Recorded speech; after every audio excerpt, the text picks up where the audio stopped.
Hello hi सभी को Ram Ram Radhe Radhe. I hope कि आप सभी लोग बढ़िया होंगे, मस्त होंगे और आप भी तैयारी में लगे होंगे। और हाँ, जो लोग नहीं लगे हैं भाई लग जाइए।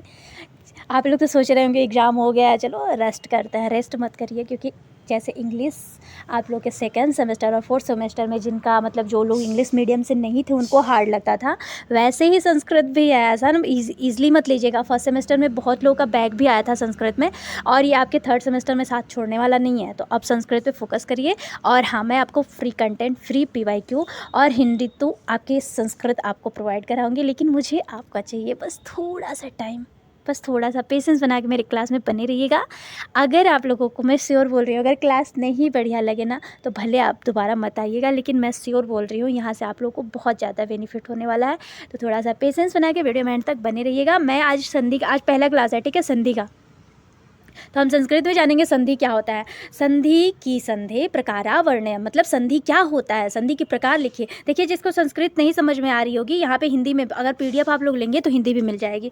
संधि की संधि प्रकारा वर्ण्यता, संधि क्या है, संधि के प्रकार लिखिए। तो उत्तर बोल रहा है कि संधि इति शब्द से अर्थ ही, संधि मतलब होता है, इति मतलब होता है कि संधि का अर्थ होता है अस्ति, मतलब संयोग, मिलना। संयोग किस चीज़ का होता है, किसी चीज़ का संयोग मतलब मिलना या जोड़। अगर संयोग देगा संस्कृत में तो उसका हिंदी अर्थ होता है मिलना या जोड़, ठीक है।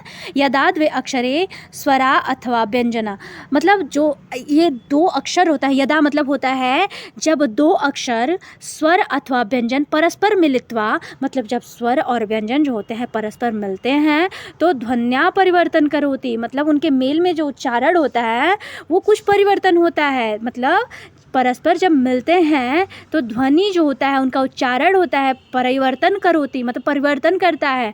तदा या रचना, मतलब कुछ, तदा मतलब तो होता है, या रचना मतलब होता है आपके कुछ परिवर्तन होता है। सा संधि इति कथ्यते, सा मतलब होता है तो इसे क्या बोलेंगे, सा मतलब समझ ही गए, मतलब तो उसे संधि इति कथ्यते, तो उसे संधि कहते हैं, ठीक है। अब यहाँ पे हम लोग देखेंगे स्वर संधि क्या होता है। स्वर संधि, जो आपके स्वर संधि का आप डेफिनेशन देख सकते हैं कि जब दो मिलते हुए अक्षर स्वर, और देखिए संधि वैसे तो 3 प्रकार की होती है। देखिए मैं आपको ये बताना भूल गई, एक होता है स्वर संधि, व्यंजन संधि, और एक होता है आपकी विसर्ग संधि। याद रखिएगा, संधि के प्रकार पूछेंगे, संधि के आपसे ये भी पूछ सकता है कि स्वर संधि होता है उसके कितने भेद होते हैं, तो इन सब के बारे में आपसे कहीं से भी पूछ सकता है। ऐसा नहीं है जैसे अभी इंग्लिश में होता है वैसे ही संस्कृत में होता है, बस थोड़ा सा ये होता है ना कि संस्कृत सब लोग पढ़ते नहीं हैं, तो थोड़ा भी डिफिकल्ट नहीं है, बस आप लोग थोड़ा सा कोशिश करिएगा। स्वर संधि क्या होता है, जब दोनों मिलते हुए अक्षर स्वर हों और उनके मेल से स्वर परिवर्तन नहीं होगा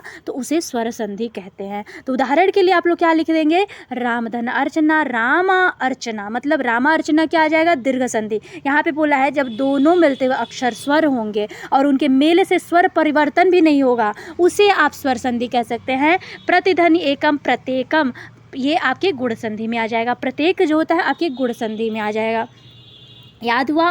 व्यंजन संधि, तो जब कोई स्वरांत शब्द किसी व्यंजन आरंभ शब्द से मिलता है, परिवर्तन आपके व्यंजन में होता है, तो वह व्यंजन संधि कहलाती है। मतलब ये बोल रहा है कि जब कोई स्वरांत, जब कोई स्वर शब्द किसी व्यंजन के आरंभ के शब्द से मिलता है तो वो जो होता है आपके परिवर्तन व्यंजन में हो जाता है, तो वह आपके व्यंजन संधि कहलाएगी।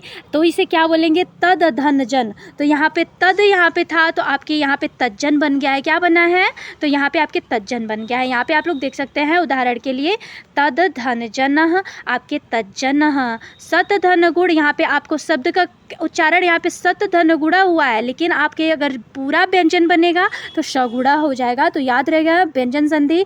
अब विसर्ग संधि के बारे में हम समझेंगे। तो विसर्ग संधि, जब कोई शब्द विसर्ग पर समाप्त हो जाए और उसके बाद स्वर या व्यंजन आता है तब जो परिवर्तन होता है वही आपकी विसर्ग संधि। विसर्ग संधि तो मुझे लगता है सबको पता होगा। तो विसर्ग संधि बहुत है। अब यहाँ पे देखिए, जो आपके यहाँ पे रामा धन ईश्वरः, अब राम ईश्वरः, अब यहाँ पे प्लस हटा है तो क्या राम ईश्वरः, तो यहाँ पे जो आपको बिंदु दे रहा है विसर्ग संधि में आएगा, ठीक है, ये आपके विसर्ग संधि की पहचान है। यह धन करोति ही, मतलब यह करोति, तो आपके बीच में आपको यहाँ पे दिख रहा है विसर्ग, वही आपके विसर्ग संधि हो जाता है। तो यहाँ पे आप लोग देख सकते हैं संधि एक महत्वपूर्ण व्याकरणिक नियम होता है जो शब्दों के शुद्ध लेखन एवं उच्चारण में सहायता करता है। इसके 3 प्रकार स्वर संधि, व्यंजन संधि एवं विसर्ग संधि होते हैं जो भाषा को सुगम एवं मधुर बनाते हैं, ठीक है। हम जानेंगे स्वर संधि थोड़ा सा, स्वर संधि के बारे में, वैसे बहुत ज़्यादा लंबा हो जाएगा, स्वर दीर्घ ये सारे हैं, यड़ संधि आप लोग पढ़े होंगे। देखिए स्वर संधि मैं पहले आप लोग को बता दे रही हूँ, थोड़ा सा बता दे रही हूँ, क्योंकि क्लास वैसे भी मैं बहुत ज़्यादा लंबा आप लोग का लूँगी नहीं।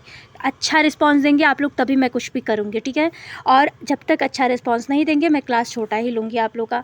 तो यहाँ पे देखिए स्वर संधि एवं तस्य भेदा लिखा था, मतलब स्वर संधियों में उसके भेद लिखिए। स्वर संधि क्या होता है, उसके भेद लिखना है आपको। तो अगर आप उसे संस्कृत में लिखने के लिए कहेगा तो पहले अगर आप हिंदी में देख लेते हैं तो ऐसा है संस्कृत में आप लोग ट्रांसलेट कर लेंगे, ठीक है। तो स्वर संधि यदा द्वौ, मतलब अभी बोलियो नहीं, यदा मतलब क्या होता है जब, क्या होगा जब, द्वौ मतलब 2 स्वर, ठीक है, स्वर पद मतलब जब 2 स्वर, पद स्वरांत, पद च आपके स्वरादि, पद च मिलित्वा ध्वनया परिवर्तन करोति। यहाँ पे बोल रहा है कि जब आपके स्वरांत पद, स्वर आदि, पदम च जब मिलकर आपके उच्चारण परिवर्तन करते हैं तो आपके संधि मिलित्वा मतलब आपके ध्वनिया परिवर्तन करोति, तब वो क्या करती है, ध्वनि को परिवर्तन करेगी।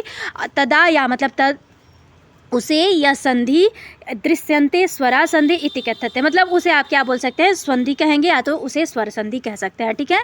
तो यहाँ पे बहुत हार्ड नहीं है, और मैं ज़्यादा क्लास मैं बोली हूँ ना नहीं लूँगी, क्योंकि यहाँ पे अच्छा स्वर संधि का भी कुछ प्रकार भी है, आप लोग देख लीजिए। स्वर संधि के जो होते हैं आपके कितने प्रकार होते हैं, तो याद रखिएगा 4 भेद होते हैं, और मैं इसके आगे क्लास नहीं लेने वाली हूँ, क्योंकि आप अच्छा रिस्पॉन्स देंगे तभी मैं क्लास लूँगी। अगर आप लोग अच्छा रिस्पॉन्स देंगे तो मैं प्रॉमिस करती हूँ इससे भी बढ़िया जितना भी आपका बनेगा मैं श्योर बोल रही हूँ ना आपको प्रोवाइड कराऊंगी। तो प्लीज़ प्लीज़ प्लीज़ आप लोगों से रिक्वेस्ट है कि अगर क्लास बढ़िया लगे तो please like share and subscribe motivation के लिए ज़रूर करिएगा।